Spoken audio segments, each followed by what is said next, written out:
Tanker, dumper અને થાર ગાડી વચ્ચે સર્જાયેલા ત્રિપલ અકસ્માતના દ્રશ્યો સાણંદના વિરોચનગર પાટિયા પાસેના છે, જ્યાં અકસ્માત બાદ કપચી ભરેલ ડમ્પર થાર ગાડી પર પલટી મારી ગયું હતું અને ત્યારબાદ વાહનોમાં એકાએક આગ ફાટી નીકળી હતી. જ્યાં કપચી ભરેલ ડમ્પર થાર ગાડી પર પલટી મારતા કપચી નીચે દબાઈ જતા 2 લોકોના મોત થયા હતા. થાર ગાડીમાં સવાર લોકો પણ આગમાં બળીને ખાખ થઈ ગયા હતા. અકસ્માત બાદ વાહનોમાં આગ લાગતા હાઈવે પર ભારે ટ્રાફિક જામ સર્જાયો હતો. જોકે બાદમાં ફાયર બ્રિગેડ દ્વારા વાહનમાં લાગેલી આગને કાબૂમાં લઈ લેવામાં આવી હતી અને સાણંદ જીઆઈડીસી પોલીસ દ્વારા અકસ્માત થયેલા વાહનોને હાઈવે પરથી ખસેડી વાહન વ્યવહાર પુનઃ શરૂ કરવામાં આવ્યો હતો.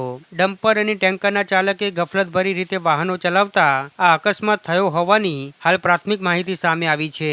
ત્યારે સાણંદ જીઆઈડીસી પોલીસે ડમ્પર અને ટેન્કર ચાલક વિરુદ્ધ ગુનો દાખલ કરી તેમને ઝડપવા ચક્રો ગતિમાન કર્યા છે, કારણ કે ડમ્પર અને ટેન્કરના ચાલક અકસ્માત સર્જી વાહન સ્થળ પર મૂકી ફરાર થઈ ગયા છે.